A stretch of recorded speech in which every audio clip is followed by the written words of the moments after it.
All right. All right. We really just wanted to hop on real quick, and the whole point of this live is to share about our fertility journey, and some of our challenges and ups and downs with infertility and trying to conceive. And we just want to share all about our testimony and what we've been going through, still going through.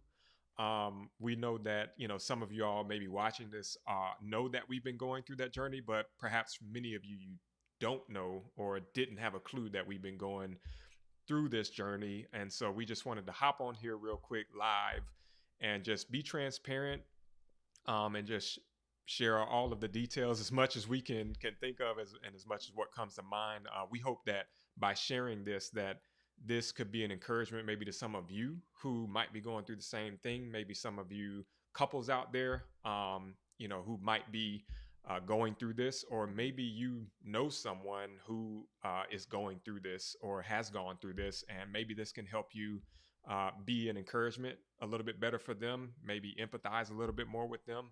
And then just all in all, just to let you all see a little bit more about our lives and what we've been going through now for the past 7 years, pretty Mm-hmm. much. So, we know some of y'all see our posts and things like that and might think like, oh, they're so happy and everything's going well with them. And things are going well. And Yeah. we're grateful to the Lord for that. Yet, we've had our adversities as well. Mm-hmm. And we have our struggles and our challenges. And, again, we just hope by this that we can, again, just be an encouragement, and just educate, encourage, Yeah. inspire, kind of do all of those things. And so we're live both on YouTube as well as Instagram. So if you see us look off, we're We're kind still of, with yeah, you. we're still with you on the Instagram feed, but we're also live on our YouTube channel as well on Marriage Inside Out. So y'all are welcome to catch us there as well. But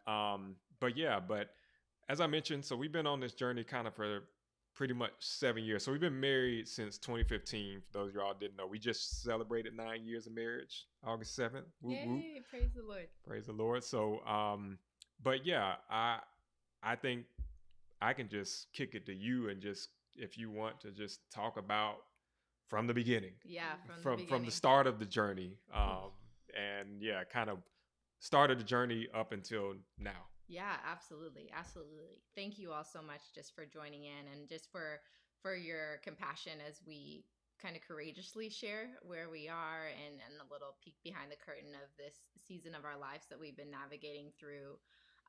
We were young and excited and naive and really had this plan, right? This plan of exactly what our life was going to look like after we got married. We were going to get married and then we were going to honeymoon for 2 years. And after 2 years, we were going to try to get pregnant. We were going to get pregnant and then we're going to have 4 kids, right? I don't know how many people have a plan like that It's written, always a plan, right? right? We always got our Right. plans.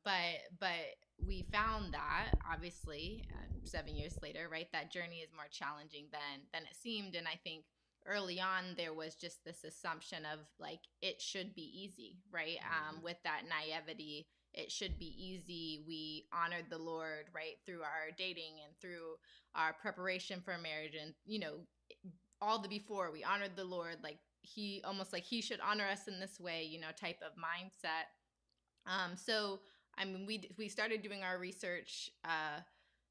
We really hadn't done our research. We're just like we're gonna try and this will happen.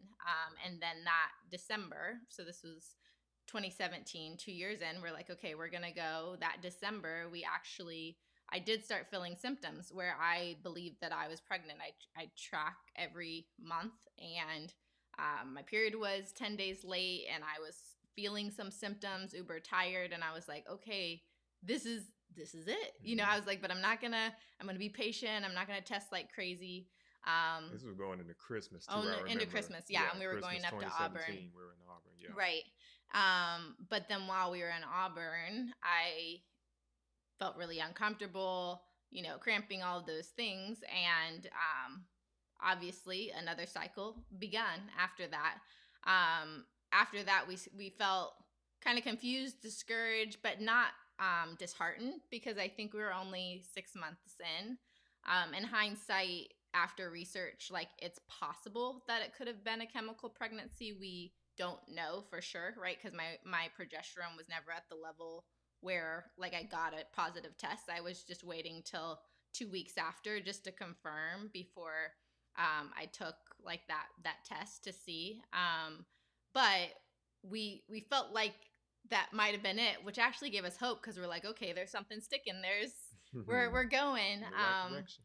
So we continued, on our journey of trying, and after about a year and a half, we decided, okay, it's time to go to the doctor, right? That's what they recommend.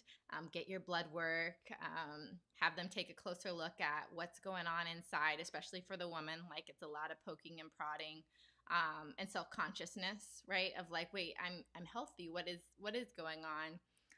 So I was able to go to the doctor and understand that overall blood work was great. Thyroid, blood panel's good. Thyroid looks good. The main thing that they did see is that I do have several fibroids, but they're external or intramural. So they should not impact the ability to get pregnant. And that's what they said. They're like, you do have fibroids, but we don't see any reason why this would hinder your journey and what you're going through based on their size, and their location. So again, we remained optimistic and just continued trying.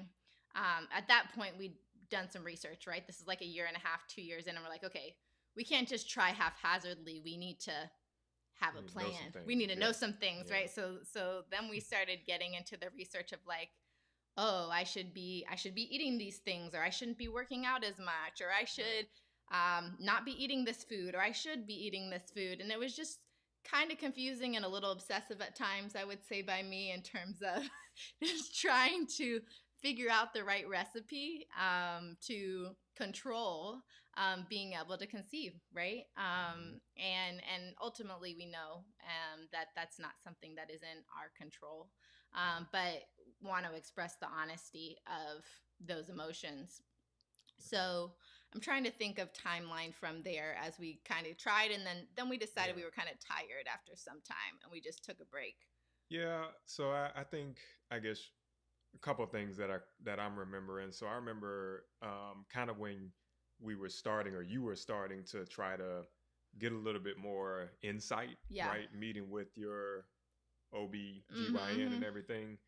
And mind you, like which I know you'll share a little bit, like Adrian's had what, 3 OB/GYNs? Yes, throughout this journey. Throughout, this whole journey, right?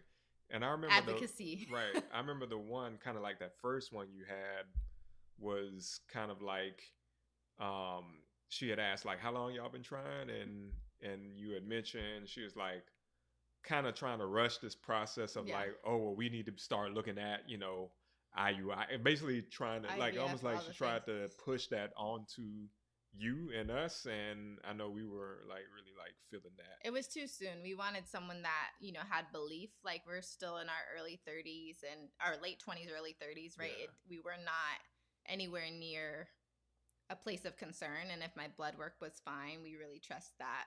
We just had to be patient and wait on the Lord.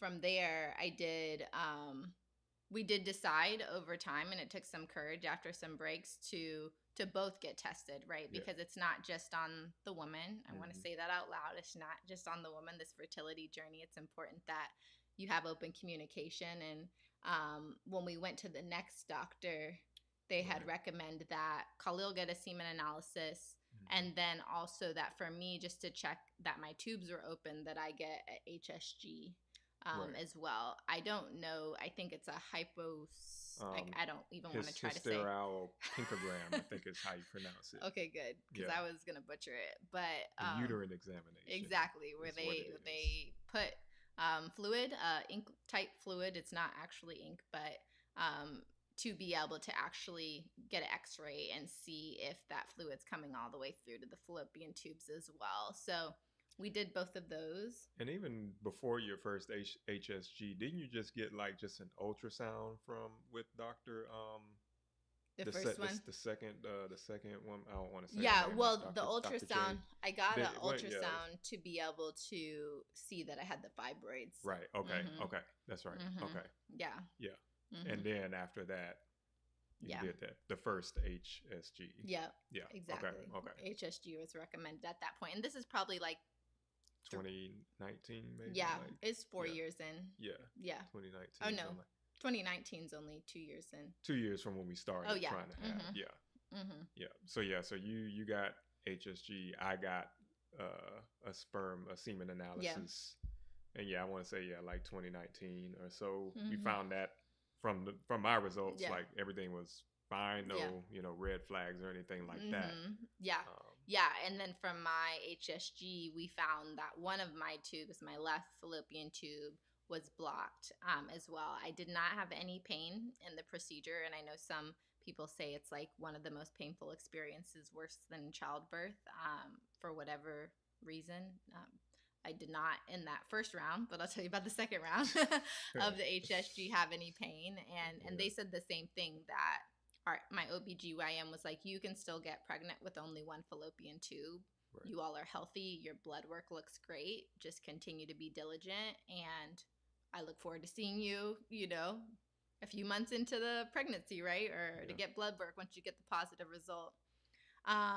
So at this point, we gotten pretty tired, I would say, after that first one. And then we're started to head into the pandemic. Yeah. And mind you, she's still tracking, like, throughout this time, using different, using obviously your app. Mm-hmm. I think around this time you were starting to do some of the urine samples to assess, try to assess hormone levels and stuff. So we were trying to get like a little more calculated, right? Calculated in terms of when we had sex and things like that. Yeah. Well, and I think that's also right. You think of the tension of like getting to the pandemic and that diligence and trying and the pressure and the incubator that you're in. I think it did kind of start to impact our ability to be intimate and to communicate openly and to kind of reignite that fire, because we were so focused on this, or wait, you need to get home by this time so that we can, do this. Right. And I think for those of you that are type A or, very diligent as well, right? Like it's easy to fall in that trap because again, you're trying to control something that really ultimately, again, it's out of our control. Yes, there's a window that is important, right, to still have intercourse in. But beyond that, we have to trust that God's hand is on this whole process. So yeah. Sorry, I'm just looking at who we got. Cal Daniel, what's up, brother? Good to see you, son. Thank you for joining us, man. That's awesome. Yeah. No, agreed. Yeah, like I know for me it was that part was really tough for me. Yeah. Because I'll always say like I'm type A in some things. Other things I'm more go with the flow, organic. Yeah. Type B, I guess, whatever you want to call it. So yeah, just considering the fact that, sex in and of itself is something that's meant to be enjoyed. Yes, it's also the means by which we conceive and have children and bring children into the world. That's what, how the Lord designed it. He also designed it for our pleasure, right? Mm-hmm. And, to be enjoyed freely in marriage, mm-hmm. right? And so, yeah, to Adrian's point, like that whole time period, which, was kind of an ongoing thing of mm-hmm. like you have this thing that's meant to be enjoyed in freedom and sometimes, with more so with spontaneity and, mm-hmm. In the moment, it's now this other layer of almost like obligation. Yeah, like a chore. So to speak, like almost like, like a chore. And that, I would have I had some tough times just, mentally kind of almost triggering like, oh wait, we have to have sex like that on this day. And like my wife, y'all, she be on it with like the schedules and what I'm saying, like keeping track of things and things like that. So, obviously we're here on our Marriage Inside Out channels. These are things that married couples go through and that mm-hmm. can impact your marriage. But we definitely grew a lot through that. through just going through it with some counseling as well. Yeah, You know, that's what I like was gonna later. Oh mention. yeah, sorry. Go No, ahead. no, Yeah. no, no. You can keep going too. Yeah, yeah, yeah. No, I just wanted to acknowledge that part Yeah, of it.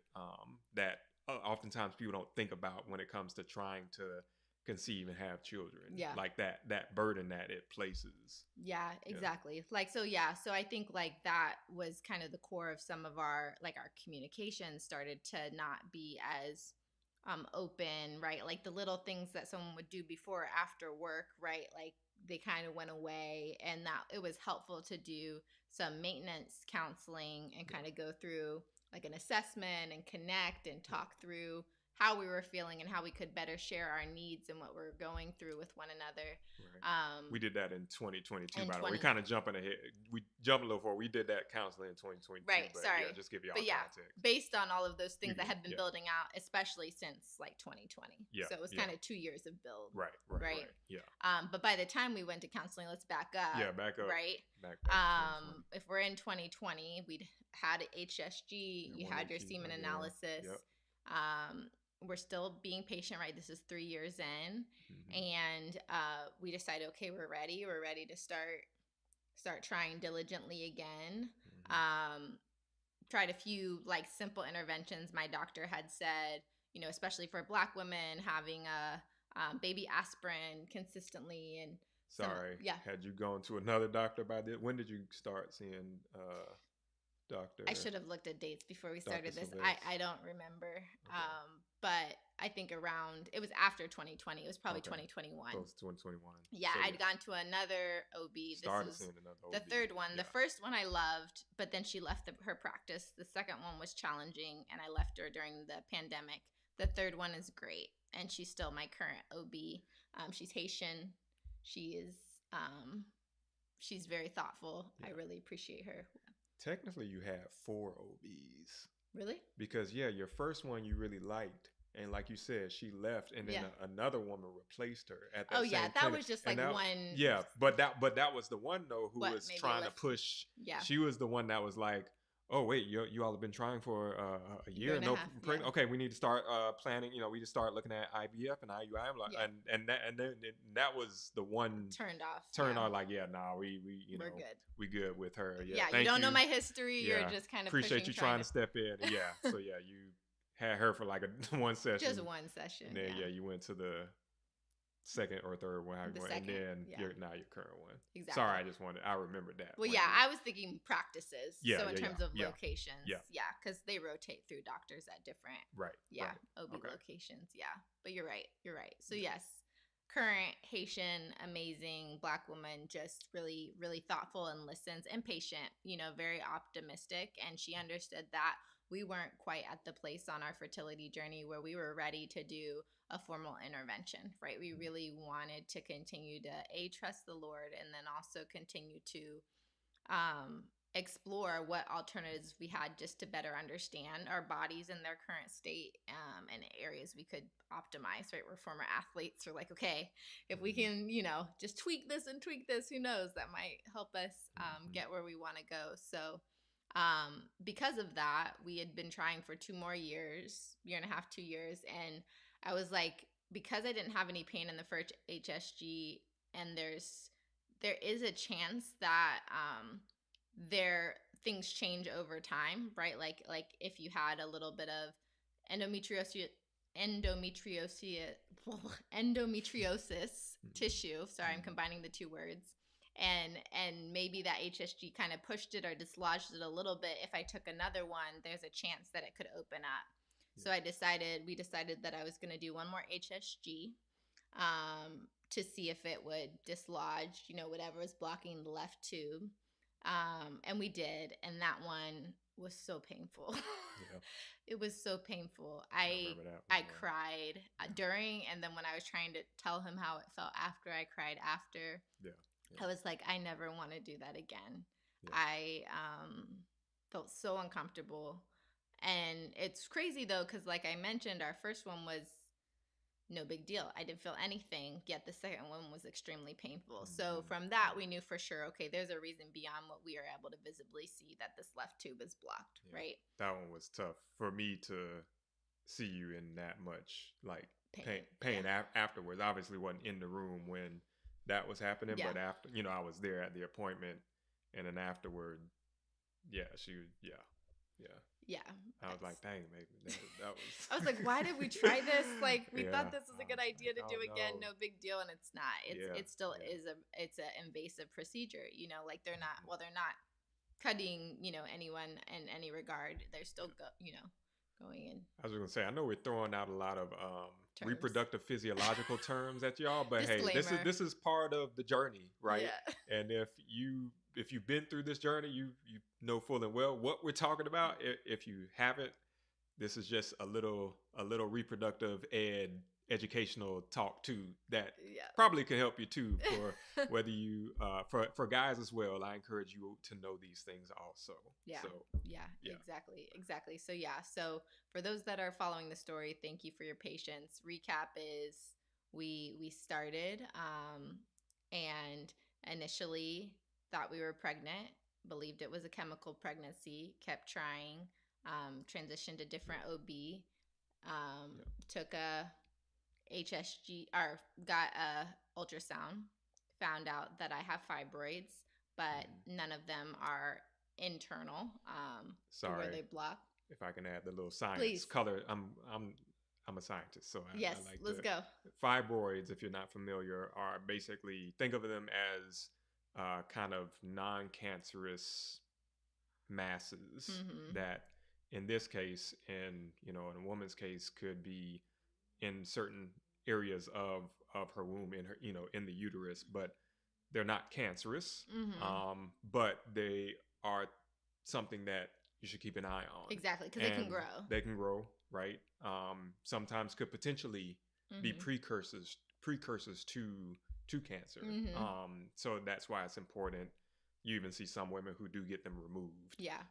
So just a little background. Just wanted to mention that. Right, exactly. Yeah. And I mean, the main question they always ask you is, well, are these, hindering your quality of life, right? Like do you at the end of your period bleed to an extent where you can no longer get out of the house, or are you that much discomfort? And the reality is that since changing my diet almost 15 years ago, my cycles have been very regular. I felt fine throughout the process, no major cramping, all of those types of things. So I've not had a negative impact from those fibroids. And again, they are not currently at the size where the doctor has suggested, even though I have asked that if I need to, get them removed. And they said, again, it's an invasive surgery. I wouldn't recommend it unless you need it. So, yeah. No, that's good. So you got that second HSG around 2021. That one didn't go so well, but then that's when, kind of around that time, you started taking letrozole. Yep. So you want to share about that a little bit? Yep. So they had suggested that I start taking letrozole just to ensure that I was ovulating at a specific time, because I believe to be ovulating, but letrozole can help to ensure that you do. Right, which is it's a fertility drug. Humira is another name you all may have heard of. Clomid is a similar type of drug. Right. Sorry, I love the color. I like to color in the areas with this, but yeah, it's a drug that helps stimulate ovulation. Yeah. Keep it simple. All you need to know. But please do your own research with any of these things that we're Sometimes mentioning. It ends up causing people to have twins or triplets because of the fact that it's trying to stimulate the release of the eggs. Yeah.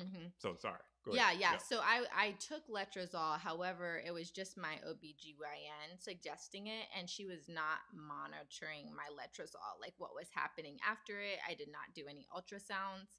And in hindsight, that's not best practice to just give someone the drugs to just do and hope that, here's some letrozole, that something happens. But at the time, we're like, okay, yeah, we got the letrozole, we're gonna make this happen. So I was probably good 6 months or so that I took the letrozole, and business as usual at the end of each month. I think by now my emotions at the end of each month had started to kind of move from optimism of like we got this to like full blown tears, like devastation every month, because I was tired.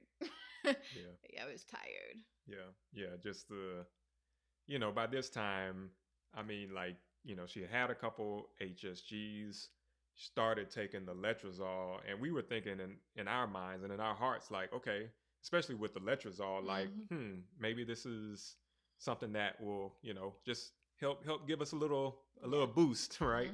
Um, so we kind of were going into it thinking like, and even your doctor was like, oh yeah, she was She confident, was so which optimistic, is which we great. love. Yeah, But definitely love that. But just at this point, we're still going through this kind of monthly process of having this built up expectation of, okay, this might be the month, like all right, we were in line. We were in the fertility window this time. yeah, we got it. Mind you, there were a couple times where we missed the fertility window, right? With with having sex, but hey, that's part of life, Part of the right? journey. But even those moments of like, yes, you're taking the letrozole. We had sex in the fertility window, which is very small, by the way, for those guys spontaneous who don't know how narrow a woman's fertility window is. It's very narrow, like 36 or so. Well, 24 yeah, to get close, but it's really 5 days is how they describe it, right? So like the 4 days leading up and 1 day after right ovulation, right. Yeah, But that the time actual period, window. the actual window, You're right. Yeah, especially with tracking, and when your LH spike is right. luteinizing hormone. Mm-hmm. So to Adrian's point, like we dealt with just a lot of disappointment. I think there might have been one other time where you had a late period, like a late start to your cycle, and we're it's kind of that little holding out hope of, is this it, and then when it starts, it's like, all right, so yeah.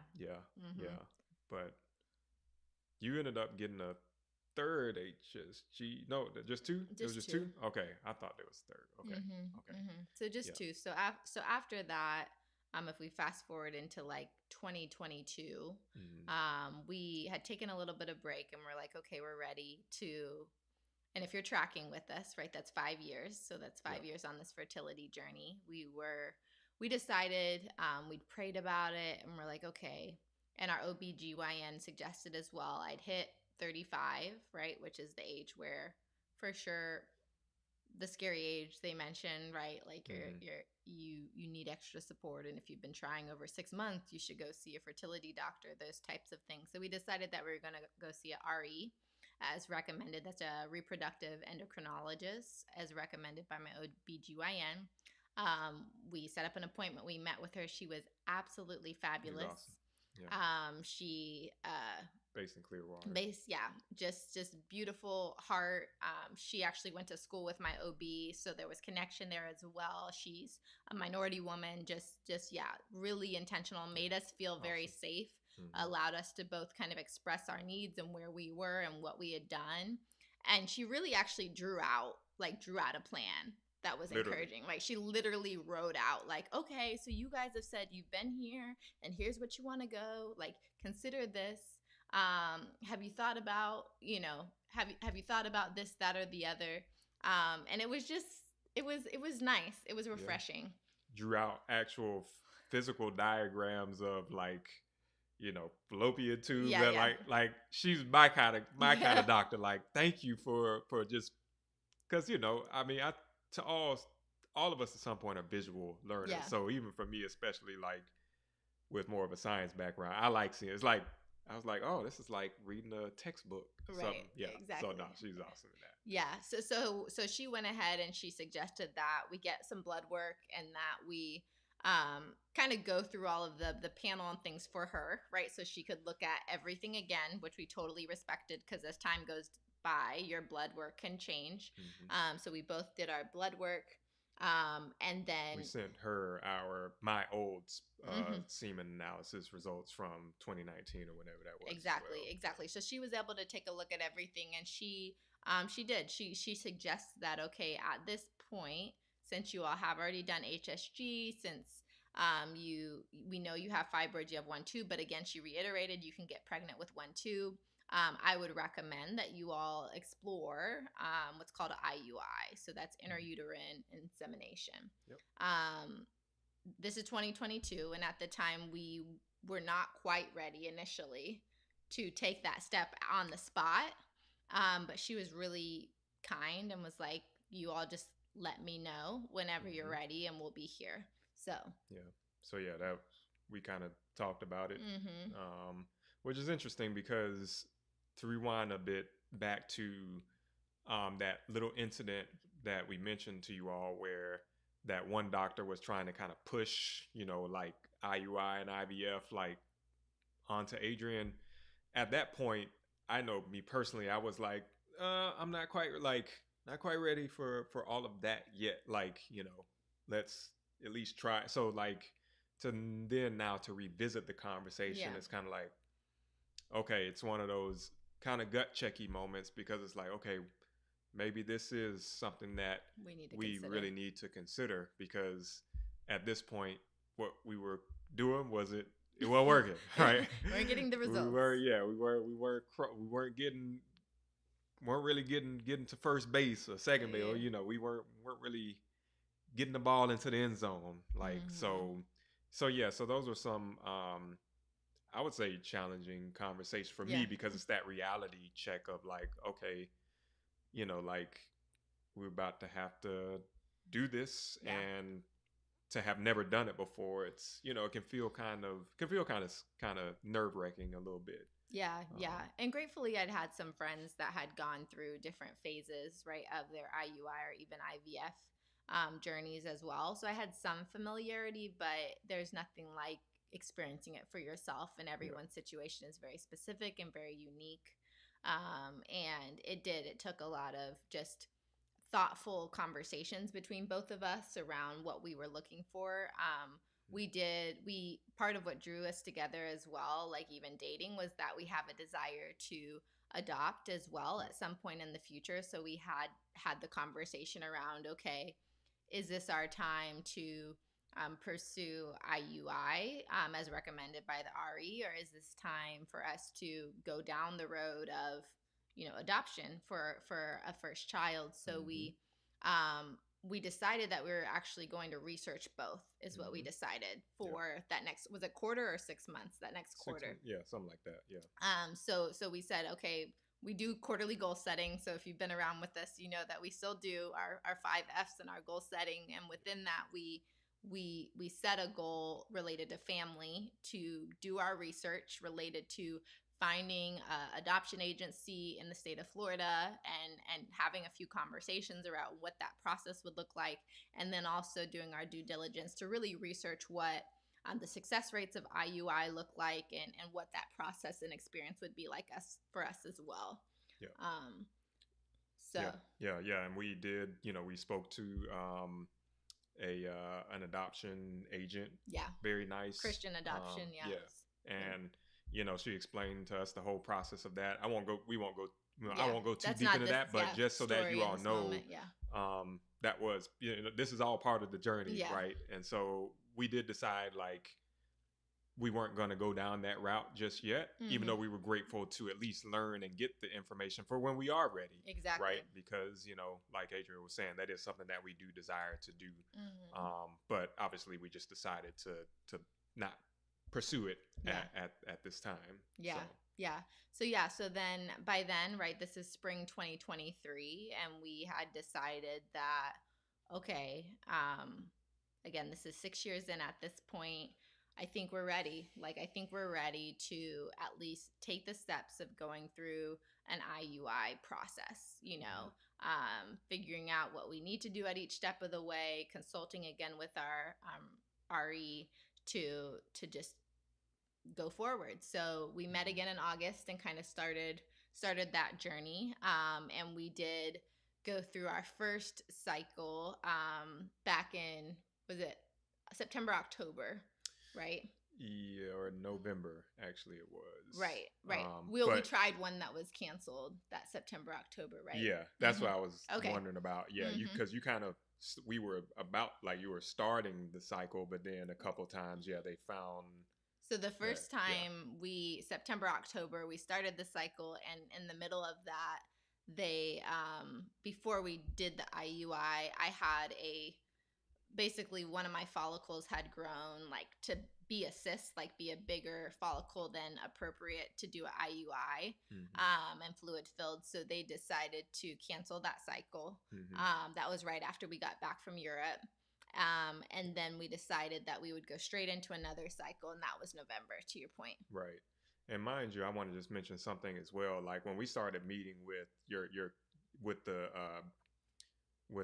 reproductive endocrinologist that Adrian is speaking of, it was interesting just going back to that first meeting we had with her. It's just, I would say, a powerful moment, or just one of those. It's one of those moments. Appreciate y'all for Yeah, who. thank you for your kind notes. Yeah, yeah. See y'all in here.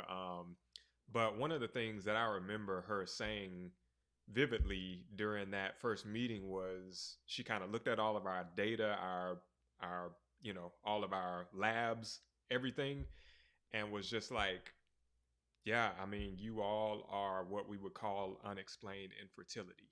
Yeah. And when you hear those words, it's like what? Like unex. She was like, yeah, it's unex. She was like, there are a lot of things that can cause infertility in people. Whether it's on the male side or on the female side, but she's like, I mean, she's like, you all are healthy, right? She's like, forget about your age, like you all are healthy. And she said, you all just so happen to, she's like, yeah, you might have a few fibroids and stuff like that, but you all fall into this tiny category of people that we call the unexplained infertility group, the UI group. And it's like, okay, she's like, yeah, it's a small contingent of people that don't get pregnant for reasons that are beyond what we can put our finger on as doctors. And that was one of those moments where it was one of those like, Lord, this is clearly in your hands. Yeah. Regardless, it's in your hands. But the fact that there are some things that doctors just, they don't even know, like can't even track and don't even know. Yeah, I think it was one of those moments for me where it was just like, I don't know, like you in some ways kind of feel like you're on this island of a place where it's like, all right, we're the unexplained infertility folks. Yay! I never thought I'd have that badge. You know what I'm saying? But yeah, but that it's challenging, right? But yeah, it's easy to make light. We're not trying to discount, the gravity, because we've absolutely navigated through. Right. I just wanted to mention that, hearing you talk about what they found on your tubes and stuff like that. So So we went through our first IUI cycle, and mind you, that was in November of 2023. But in the middle of that time, for those of you that know us, you may know, or we can share, during this time, that starting in kind of late September, when we came back from our trip to Paris and to Spain, we learned that Khalil's mother had stage 4, right? Stage 3, 4 cancer. I don't even know what, they never even.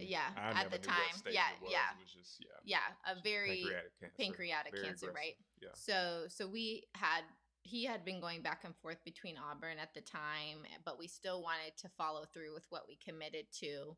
Yeah.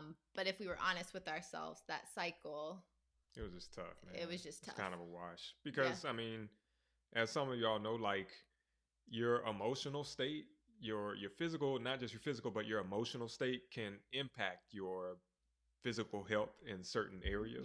Yeah. And so, I mean, yeah, like Adrian was saying, at this time I was probably every week or every other week, I was driving or flying back and forth to Auburn, where I'm from, and where my mom was at the time, just to try to be with her, and support her as much as possible. My brother lives in Auburn, but I was trying to come in to just to be as much support as possible, knowing that she was in the state that she was in.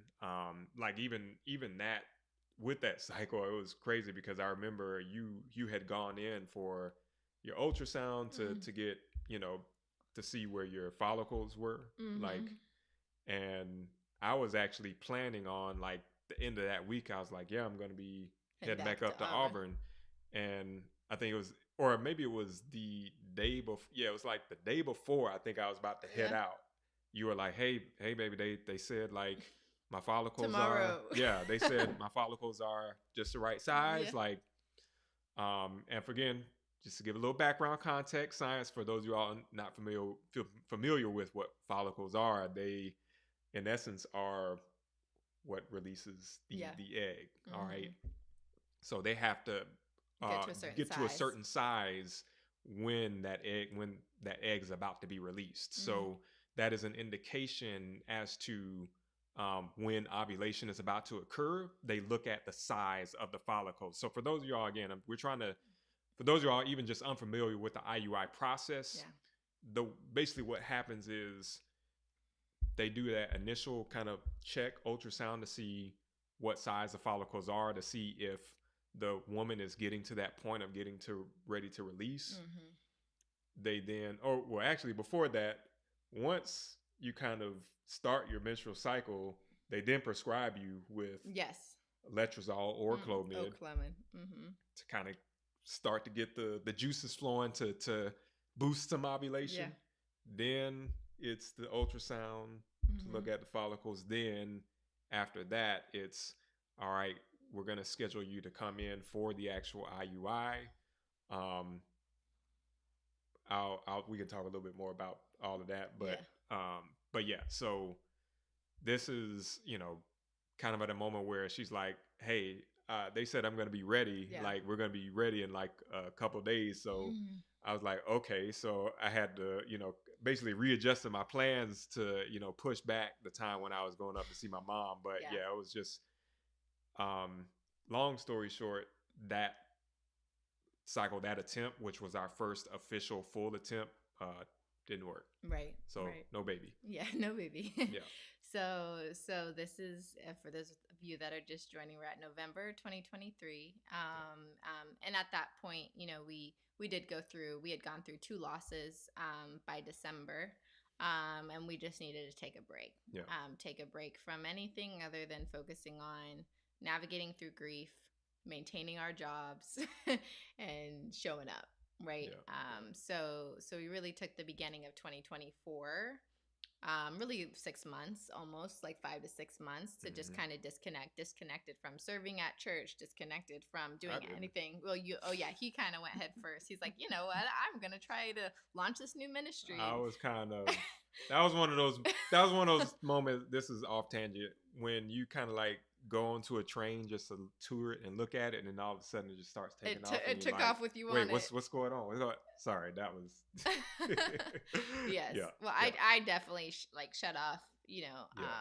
and kind of came back to things like May or so, and just trying to find some restoration spiritually and emotionally after, my mom had passed beginning of December, and obviously her grandmother had passed back in the fall. Just so it's just, it was one of those times, like Adrian was saying, we were just like, we're not gonna do any IUIs right now.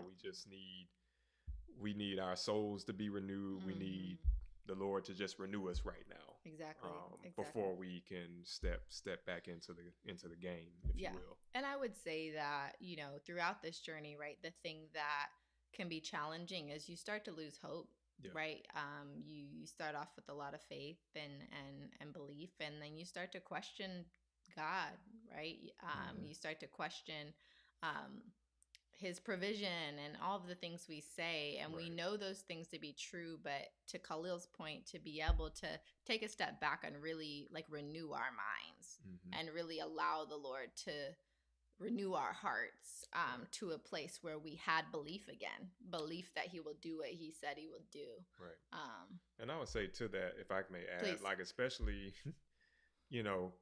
as we told you all throughout this time, like we're trying in many different ways, right? We're trying the traditional way. We're trying with some, medicinal assistance. We're trying different, dietary Yeah. interventions, supplement, like we're doing different things and still not seeing the result. But then also you got to think like there's that also the added pressure of, time passing, right? Mm-hmm. And as I mean, and I'll just say science and data, we try to scare people sometimes and think like, oh, you're outside of that fertility window. You're getting older. You get into your late 30s. And so there's the age thing that's taking Mm-hmm. place. And then there's also the thing of you're seeing other people get pregnant, Yeah. some of whom kind of maybe were on a fairly similar journey of, maybe having some delay in their Yeah. conception, but you're seeing like friends and even family members like starting to have children, and it's like, okay, Lord, like do you do you see us, Lord? Like we right here, Lord, you know. But this is, I just want to share that because Yeah. it's the real, it's the real. And to Adrian's point, like I think the misconception about people who follow the Lord is that we don't have crises of faith, Mm-hmm. but that can be any further from the truth. Mm-hmm. Um, it's sometimes the crises that make us grow Yeah. much deeper in our faith. I mean, you Mm-hmm. look all throughout Scripture, you see time after time so many people having crises in Mm-hmm. their faith walk, and just want to kind of tear down that misconception that like people don't have their struggles in terms of believing and hoping. But yeah, we have, Mm-hmm. we Mm-hmm. have. Sorry, I just No, want no, to say that that. was great. That was great. Yeah. So yeah, so we want to be mindful of our time, but just want to share the story open and raw, like we express. We So on time limit? no, we're not on Oh, time okay, limit. okay. I was just expressing like thank you all that have stuck with us this whole story time. Yeah. Um, so we this is May 2024, right? So as we film this, we are currently in August of 2024. So May Mm-hmm. 2024, we felt like we were ready Mm-hmm. to kind of start the process again. We met again with that same reproductive endocrinologist, revisited the conversation, and got different consult in terms of what steps she drew out again, right? Mm-hmm. We would take, and what she shared is that she was fully in favor of us going through 2 or 3 IUI cycles Two to more. Yeah. yeah to do our due diligence through that process. And then she did openly acknowledge that if after that point we haven't seen the result, that is hoped for at the end of those, then it is time to have an honest conversation around if we desire to pursue any other types of interventions as well, right? Like IVF. So Yeah, well, because you were also kind of concerned as well about your fibroids in terms yeah, I of just had gone down the rabbit hole. You like know, when you being start a, yeah, researching and you're like doom scrolling, and it's really bad with reproductive health because yes, you don't know anything about these women that are posting in the message boards. You're just seeing, like, oh, they had this and this similar to me, therefore right. they did this and this fixed everything. So I had come to her, yeah, to ask, like, do I need surgery to remove these fibroids? And she was like, Or some like there's some new intervention yeah, that's where it's, supposed to like shrink the fibroids. You yeah, take it, intravenously or something like that. yeah, yeah, exactly. She had also confirmed though that you did not have PCOS, Right. I had determined in my mind that I had PCOS. polycystic ovarian syndrome, Yeah. for those who not Yeah. familiar. Even Yeah. though I had regular periods, because I had fibroids and just some of the other just minor symptoms that could be a part of PCOS, I had assumed that I had it, and she was very clear the symptoms of PCOS and that I was not exhibiting enough of those to have a diagnosis. So I think it's just a great reminder as well to go see a doctor that you can trust, that you respect, to get a second opinion, and to not self-diagnose as much as possible. Yeah.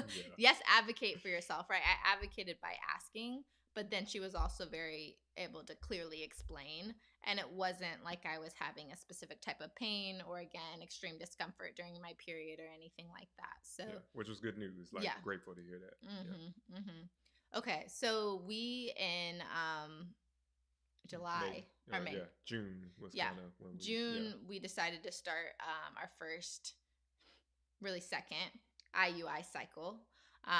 For this cycle, in addition to starting on Clomid and then going through, we did Clomid for starting on day 5, and then they added in a trigger shot to ensure ovulation timing, Right. which we did not do the first time. we did do the Oh, we first did time. do it? Yeah. So going back to the IUI Oh, yeah, the science, process. right? The process. Okay, so as we mentioned to y'all, after the start of the menstrual cycle, they prescribe either Clomid or Letrozole.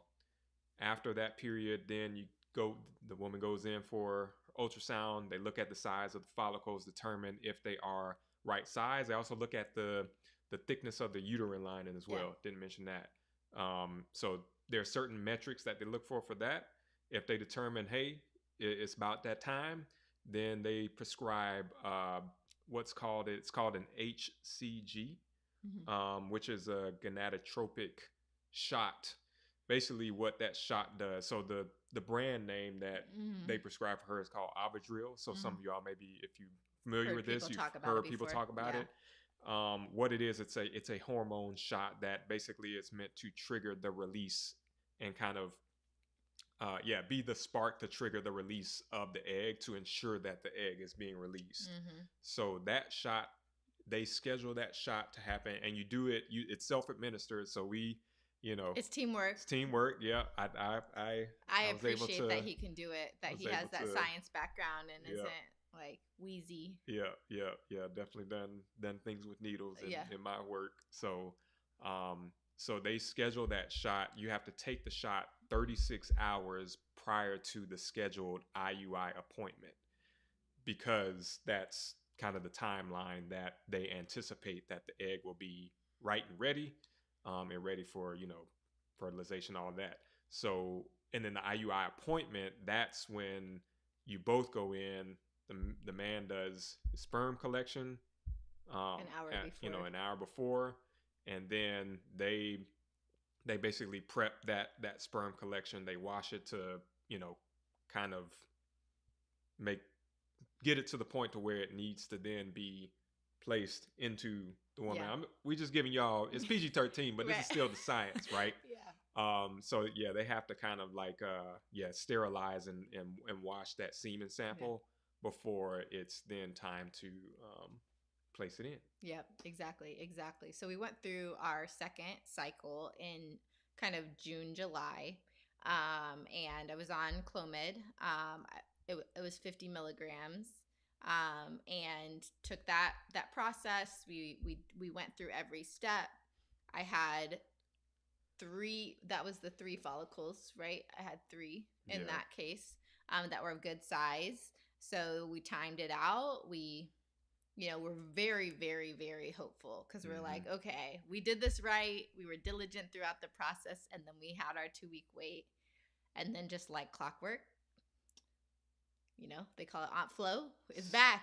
Like I was really hopeful for that one too. I was like, okay, it's gonna happen, right? You like trusting the Lord, been praying, been seeking Him in that, and you're like, this is gonna be it. It's gonna be it, and then it's like, it's not it. It's not it. It's not it. Right. So, but we had committed, now that we're back, to just continue to stay the course, because we had gotten in a place where we would try something and then we would need 6 months off. Then we try something that we would take 4 months off. So we're like, no, we're gonna go back to back to back, and we're gonna see this through. So we went ahead and started another IUI cycle, July to early August, and we went through the beginning. Everything looked great. I had 2 really, really healthy follicles then as well. And healthy means between 18 and 24, right? Millimeters. Yeah. I don't know the exact. We could probably chat them in if someone has a question. And your uterine lining was, I think, 7.1, 7 point something, which is good, really good. Because they had apologies, because for that next one, because my uterine lining was actually a little more thin on the first one, they changed me to Letrozole from Mara again. Yeah.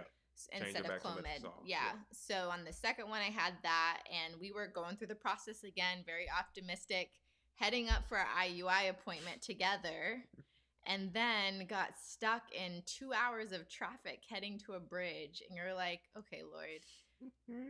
Not today.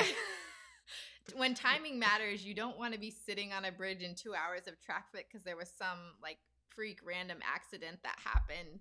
So we just had to like let go of control and be like, okay, all right, Lord. This is canceled. We know it wasn't meant to happen. It's gonna be okay. So that one was like, oh man, because this was literally the last step, right? You know, in terms of the process, and then we're on our way. Because mind you all, just to give some context, so we live in Bradenton, Florida, which and where we've been going to for our fertility clinic is in Clearwater, Florida, which is a good solid hour away.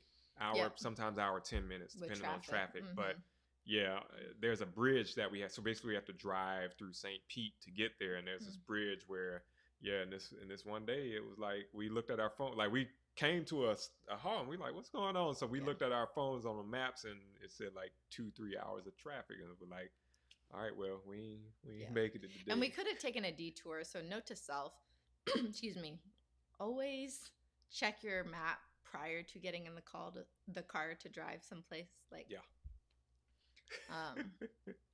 but yeah. So can I have a sip of water? Actually, been talking. This is good though. Hope y'all enjoying this, whether you're watching it live, excuse me, or if you're watching this on replay. Appreciate y'all tracking with us. Love you too, bro. Cal. Who else we got? Can't see who else that is, but lots of friends. Yeah, so good to see you all. Friends. Yeah, we appreciate y'all. But yeah, so last month's IUI, we did not get to finish it. We did not get to fully do the process. So last month was a wash, quote unquote. And so yeah, at that point we were like, well, let's go to the next month. Yeah, right. Again, we're committed. So fast forward to almost today. So we started our next IUI cycle mid-August, and we went through the same process, still on letrozole from Mara, took a trigger shot, and today we actually had our IUI procedure. Yep, did our right? IUI. So this isn't like a happy outcome video. We don't know the result. So TBD. We just felt led to share the journey transparently with you all. So definitely have hope. Definitely continue to be optimistic, and we just have to be patient. Yeah, exactly. And again, just for those of you all out there, whether you are going through this or maybe you know someone who could be going through this, we sometimes, and this is kind of tying this from a faith standpoint. Oftentimes, when it comes to our testimonies, right, we share our testimonies after we've been through something, which is a beautiful, amazing thing in and of itself. Talking about what the Lord has done in our lives is always amazing. Yet sometimes there is beauty and power in sharing the process every now and then as you're going through something. Because, thinking of the scripture that says, you never know, like there's no struggle that others aren't going through. Like there are other brothers and sisters throughout the world who might be enduring the same trials as you. I can't remember the exact New Testament verse, but those out there who might be going through this, like, just know that you're not the only one. And I know one of the things, especially that's been helpful for you, is sometimes even just scrolling through, and seeing different communities and testimonies, through different like kind of feeds and stuff like that. So just want to talk about that. One thing I think we do want to acknowledge and share next is, for those of you all who aren't going through this, but maybe you know someone, a couple who could be going through this, might be going through this, or that they're going through this. What are some things that you can do to be of support to them? to be an encouragement to them as they're kind of going through a journey of trying to have just a journey of trying to have children, period. Whether they're trying to do it traditionally, quote unquote, or if they're using, medical assistance through IUI or IVF. Like, what can you do to be a support to people like that? And so, yeah, I feel like we can just share a few things. Yeah, yeah.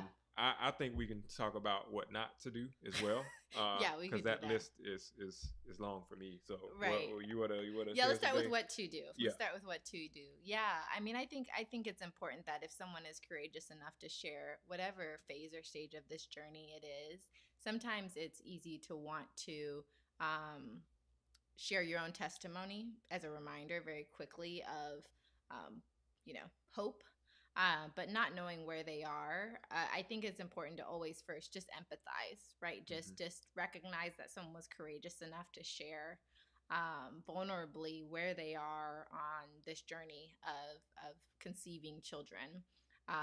And then from there, depending on the relationship, you can ask them like, hey, how can I best be of support to you during this time? Hmm. And even offer maybe some suggestions like, I can be praying for you, or Hmm. do you want me to check in on you if, when you come to mind to, are you okay if I bring this up, when I see you in person? Those types of things I think is important.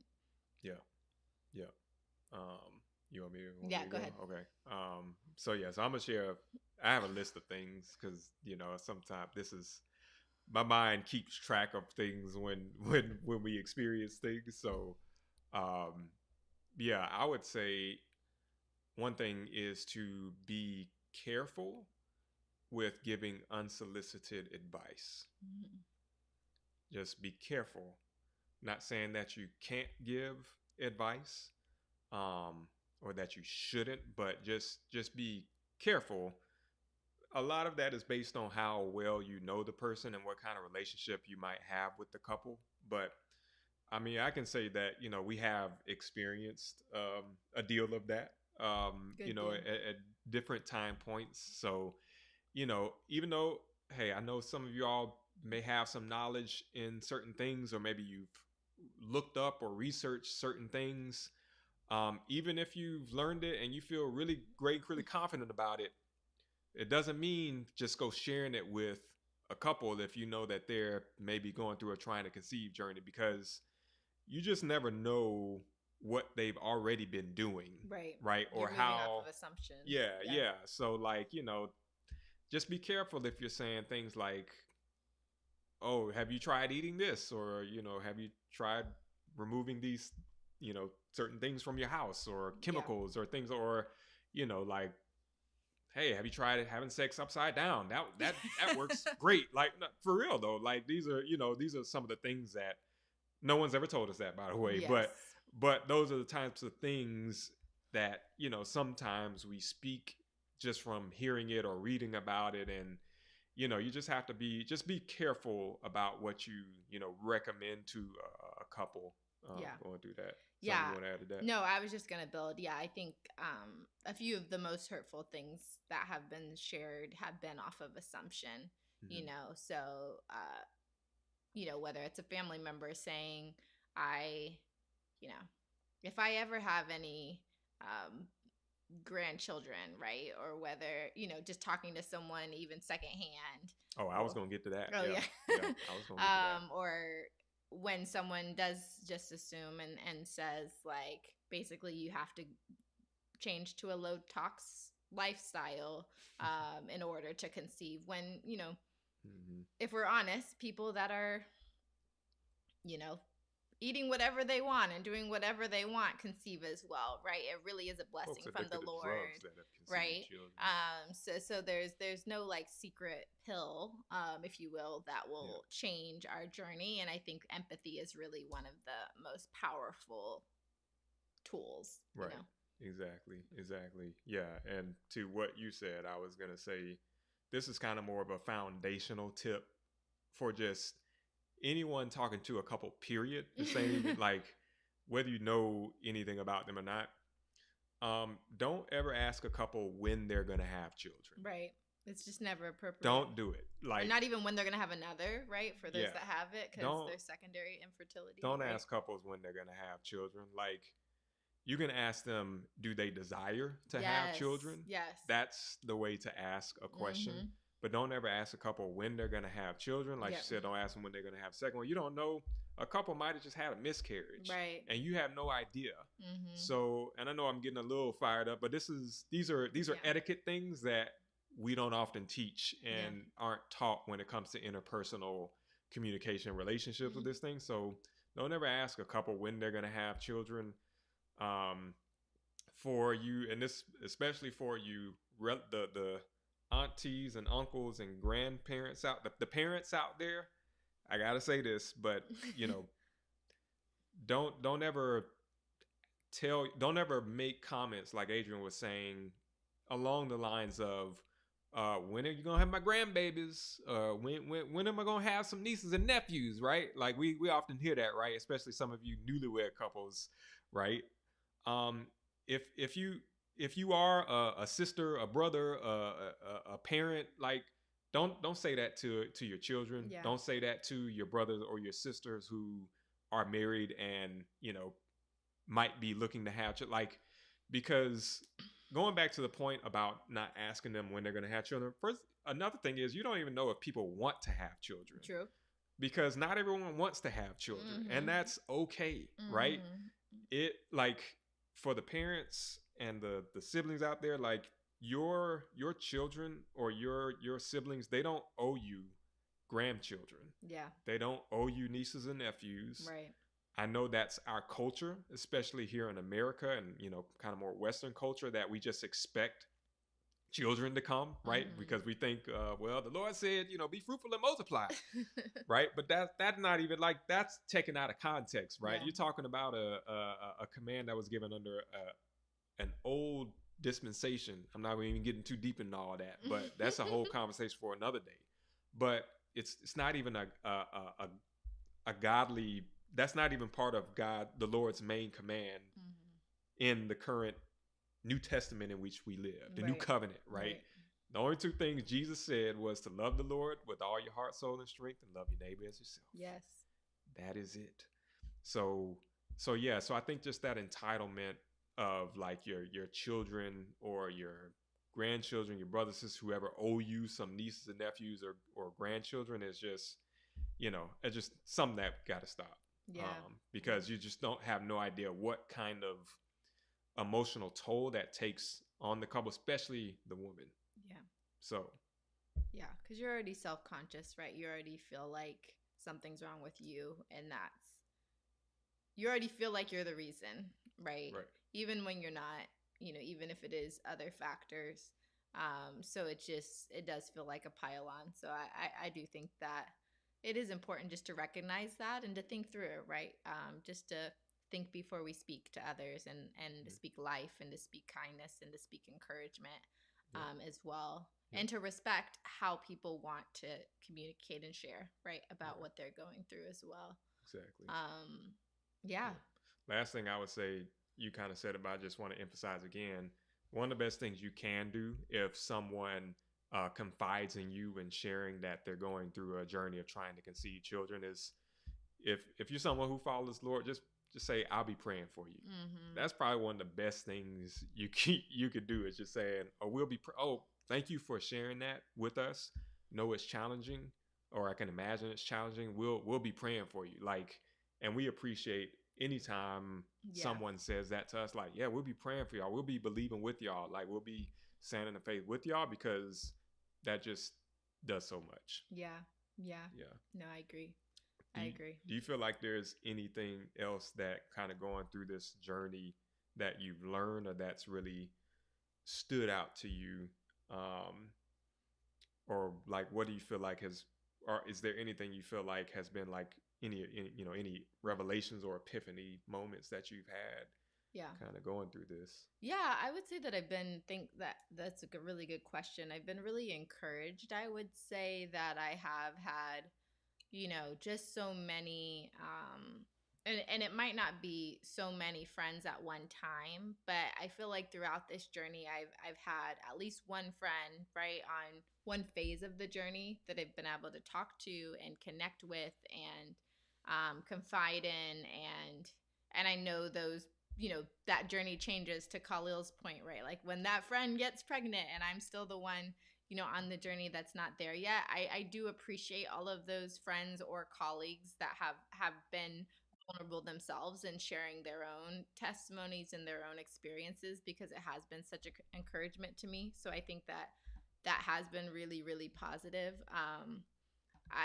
I think that for me, I've also just learned how to better communicate about what's going on with Khalil. I think we've grown in our communication, to his point on just desiring spontaneity and intimacy and other things. I think for the first part, at least the first 4 years of our journey, I really did take it on as on me, and I didn't consider how that was impacting Khalil, right? Like I didn't consider his desire to have children and how this is our journey. It's not my fault, and I have to be openly communicative to him so that we can both be on this, experience together.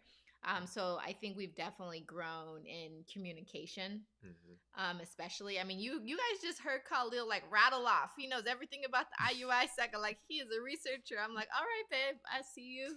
That's Right, also the science. right, but still, I'm a physiologist. right? For those who don't know, I'm a research scientist by trade. So Yeah, but it's encouraging to me, right, to know that I can just be honest about how I'm feeling or what I'm going through, even physiologically, and we can just talk about those types of things because it is part of the human experience. So I would say those have been two things that have stood out to me, as well. Yeah, that's good. How about for you? Yeah, yeah, I would say a couple of things that I would say I've really thought of. One is just, again, from a context of faith. I think sometimes, it's easy to go through something like this, if you're the one going through it, and think like, if you decide to maybe take some of these other medically approved measures to assist with getting pregnant, that it means that you don't have faith. True. But I don't agree with that. Mm-hmm. I don't think I, I don't think that could be, any further from the truth. I think it's just one of those things where understanding that every person has their journey, Right. And not every person's journey looks the exact same.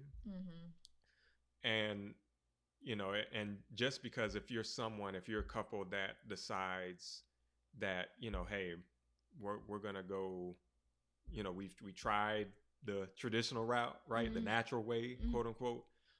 We're gonna try this method of, either IUI or IVF. That it doesn't mean that your faith is nullified. Like, I just want to encourage any of you all out there in that right now. It just means that you're just different. Like, your journey is just different. Your path is different.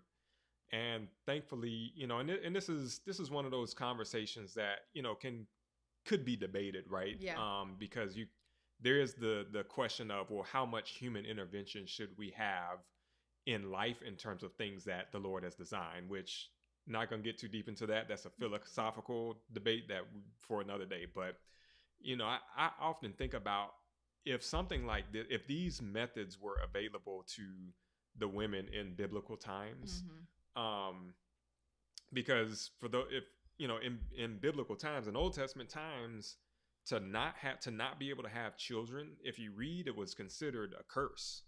That's why you see women like Hannah and, those who really cried out unto the Lord, who were, dealing with infertility. Like, we see infertility in scripture, which I think is amazing. Like, I often wonder to myself, like, would any of those women, if IVF and IUI were available to them, like, would any of them have used it?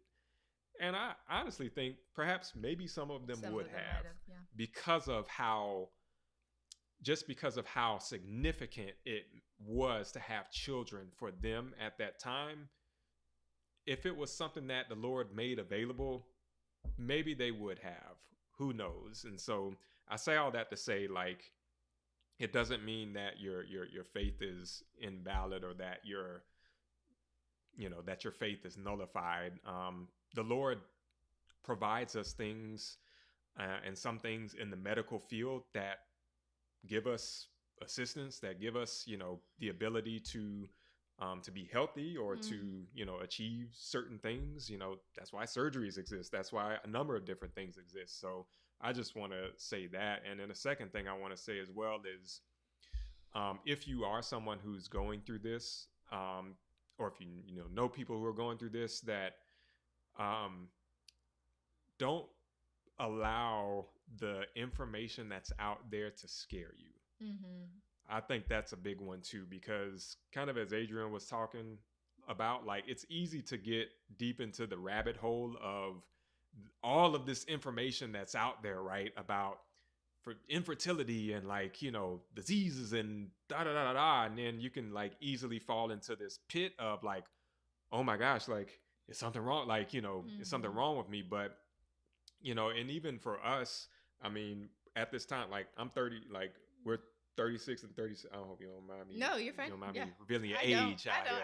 I mean, if Yeah. someone was counting, they're probably Yeah. tracking. Yeah. Yes. Yeah. I'll be So 37 next month. we're approaching the big 40, right? Yeah. And in the eyes of the medical, and in the eyes of science in the medical field, we're seen as almost like, oh, kind of at risk. Geriatric. Like, geriatric pregnancy or whatnot is what they call it, which sounds crazy, like, hearing that term.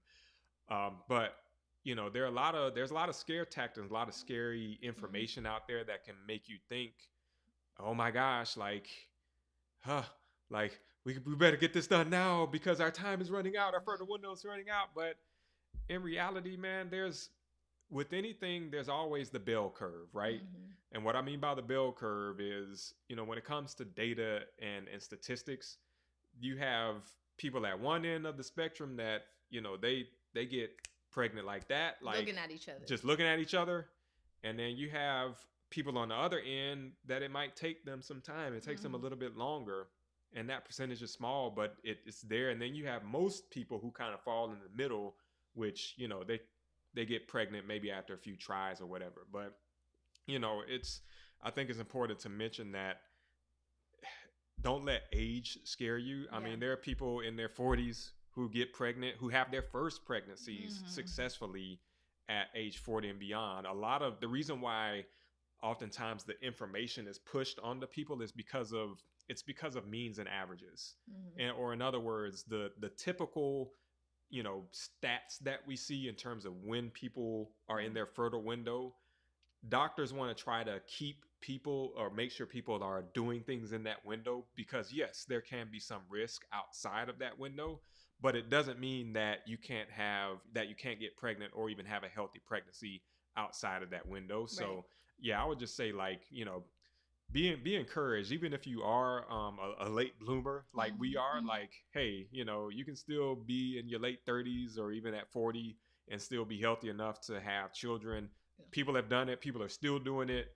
I mean, Abraham and Sarah were almost 100 years old when they had a child. Like, so I just, would want to just mention that as well. Just to not let information scare you and put fear in you. So absolutely. Yeah. Yeah. So we'll keep y'all posted. Yeah. On our journey. Thank you for listening, and for just just for listening, for being here with us, for tuning in. I mean, we just want to again acknowledge that it is so easy to just share the highlight reels, and we are passionate about ensuring that for marriages, for other couples, that you are able to have these necessary conversations, and that you can know that you're not alone, no matter what phase you're in, right? In your journey. So Yep. So appreciate y'all for watching, tuning in. Yes. If y'all have any questions, post them in the comments. If you're watching us on replay, and we'll be happy to answer them. And who knows, we might do another follow-up at some point. Hopefully the follow-up is, celebration, a celebratory one. But regardless, like Adrian said, we want to have these transparent conversations. No, it's been a while since we've been on our Marriage Inside Out channels, but we just had the urge, had the desire to do this and just open up and share our testimony. So we appreciate you all. Love Yes. y'all. Love you all. All right.